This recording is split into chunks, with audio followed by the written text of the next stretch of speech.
पिछले दिनों शाहरुख खान के बेटे आर्यन खान को ड्रग्स रिलेटेड केस में गिरफ्तार कर लिया गया। हालांकि आर्यन के वकील सतीश मान शिंदे ने कोर्ट में दावा किया कि आर्यन के पास किसी तरह का कोई ड्रग नहीं था, कोई ड्रग्स बरामद नहीं हुए थे।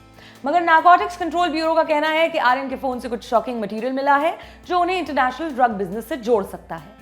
उन चार्ज की जांच के लिए उन्हें आर्यन की कस्टडी चाहिए होगी। इन्हीं दलीलों के आधार पर कोर्ट ने आर्यन को 7 अक्टूबर तक के लिए एनसीबी के कस्टडी में भेज दिया।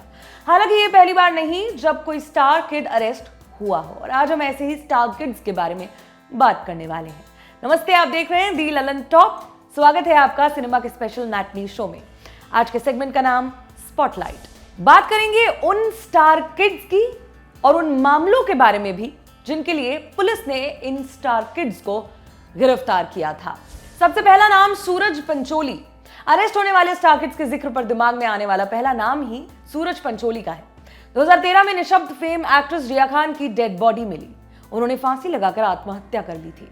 जिया की मां ने आरोप लगाया कि उनकी बेटी की आत्महत्या के पीछे सूरज पंचोली का हाथ है। कुछ समय बाद जिया का लिखा एक सुसाइड लेटर बरामद हुआ।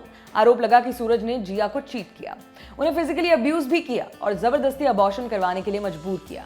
10 जून 2013 को आत्महत्या के लिए उकसाने के मामले में सूरज पंचोली को अरेस्ट कर लिया गया। इस मामले में बॉम्बे हाईकोर्ट ने सूरज को राहत देते हुए कहा कि जिया की आत्महत्या के लिए पूरी तरह सूरज को जिम्मेदार नहीं माना जा सकता।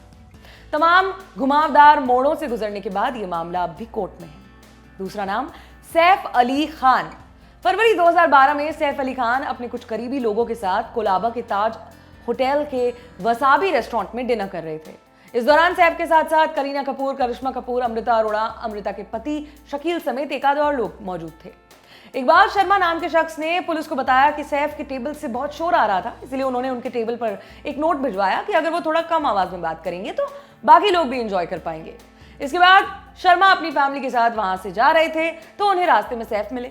इकबाल शर्मा का आरोप है कि सैफ ने उन पर हाथ उठा दिया, जबकि सैफ का कहना है कि इकबाल शर्मा के ससुर ने पहले उनके ऊपर हाथ उठाया और उनके साथ मौजूद महिलाओं से बदतमीजी से बात की। सैफ ने यह कहा कि उन्हें इतनी जोर से मारा गया कि उनकी आंख सूज गई। हालांकि सैफ अपने इस बयान को मेडिकली साबित नहीं कर पाए। उसी शाम इकबाल शर्मा की कंप्लेन पर सैफ अली खान को गिरफ्तार कर लिया गया। 1.5 घंटे बाद सैफ को कोलाबा पुलिस स्टेशन से बेल पर रिहा करा दिया गया। तीसरा नाम इस लिस्ट में सलमान खान का है। सितंबर 2002 में सलमान खान की लैंड क्रूजर बांद्रा के साइडवॉक पर चढ़ गई थी। उनकी गाड़ी की चपेट में आकर सड़क किनारे सो रहे एक मजदूर की मौत हो गई और 4 लोग घायल हो गए। आरोप था कि सलमान खान शराब के नशे में गाड़ी चला रहे थे। सलमान ने अगले दिन सुबह खुद सरेंडर कर दिया, मगर स्टेशन से उन्हें जमानत मिल गई। 7 अक्टूबर को उन्हें दोबारा गिरफ्तार किया गया और 24 अक्टूबर को बेल पर रिहा करा दिया गया। सलमान ने कोर्ट की सुनवाई के दौरान कहा कि गाड़ी वो नहीं, उनका ड्राइवर चला रहा था। सलमान का यह बयान मजाक और मीम्स का विषय बन गया। इसके बाद मई 2015 में उन्हें लोअर कोर्ट ने 5 साल जेल की सजा सुना दी, मगर बॉम्बे हाई कोर्ट ने उन्हें सभी आरोपों से बरी कर दिया। कोर्ट का कहना था कि सलमान के बॉडीगार्ड के तौर पर एक्सीडेंट की रात उनके साथ मौजूद पुलिस कांस्टेबल रविंद्र पाटिल का बयान भरोसे लायक नहीं है, क्योंकि रविंद्र ये साफ तौर पर नहीं बता पाए कि सलमान की गाड़ी का टायर एक्सीडेंट के पहले फटा था या एक्सीडेंट के बाद। साथ ही ये बात भी साबित नहीं हो पाई कि सलमान खान उस रात शराब के नशे में थे या नहीं। चौथा नाम है संजय दत्त का। 19 अप्रैल 1993 को संजय दत्त को एयरपोर्ट से गिरफ्तार कर लिया गया। संजय के ऊपर इलीगल तरीके से AK-56 रखने का आरोप था। साथ ही यह भी कहा गया कि उन्हें मुंबई में होने वाले ब्लास्ट की जानकारी पहले से थी, इसलिए उनके ऊपर टाडा और आर्म्स एक्ट जैसे गंभीर चार्जेस लगाए गए। मई में उन्हें जमानत मिली, मगर जुलाई 1993 में उनकी बेल कैंसिल कर उन्हें दोबारा अरेस्ट कर लिया गया। नवंबर 1993 में सीरियल ब्लास्ट से जुड़ी 10,000 पन्नों की चार्जशीट फाइल की गई। उसमें संजय दत्त समेत कुछ 189 आरोपियों के नाम दर्ज थे।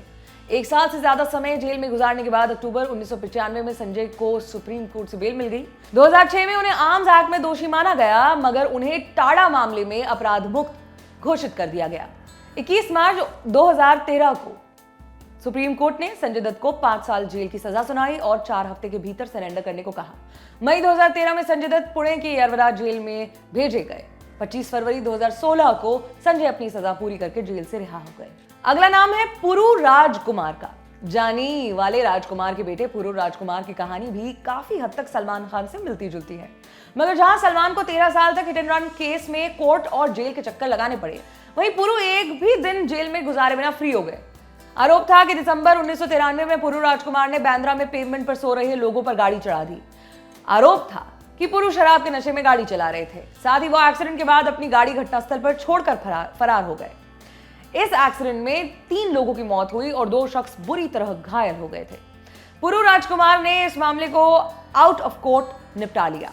उन्होंने मृत और घायल लोगों की फैमिली को मुआवजा दिया और बात आई गई हो गई।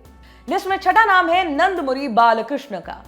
तेलुगु फिल्मों के सुपरस्टार और आंध्र प्रदेश के मुख्यमंत्री रह चुके एनटीआर के बेटे नंदमुरी बालकृष्ण भी एक बार जेल जा चुके हैं। सैकड़ों तेलुगु फिल्मों में काम कर चुके बालकृष्ण पर एक प्रोड्यूसर और ज्योतिषी के ऊपर गोली चलाने का आरोप लगा था।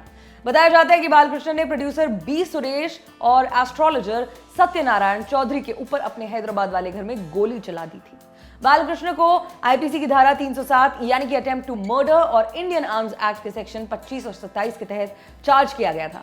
इस मामले में बालकृष्ण को गिरफ्तार कर मेट्रोपॉलिटन मजिस्ट्रेट के सामने पेश किया गया।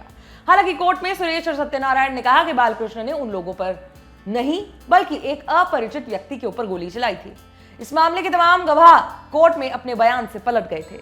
इस मामले में बालकृष्ण की पत्नी वसुंधरा को भी कोर्ट ने कारण बताओ नोटिस जारी किया था, क्योंकि जो हथियार बालकृष्ण ने चलाया था वो वसुंधरा के नाम पर रजिस्टर्ड था। बाद में बालकृष्ण को इस मामले में जमानत मिल गई। हालांकि इस कंट्रोवर्सी को बड़ी शक की निगाह से देखा जाता है, क्योंकि इस मामले में जो कुछ भी हुआ वो बड़ा ही वियर्ड माना गया था। ये तमाम जानकारी आपके लिए जुटाई हमारे साथी श्वेतांक ने। आज के मैटनी शो में इतना ही। शुक्रिया।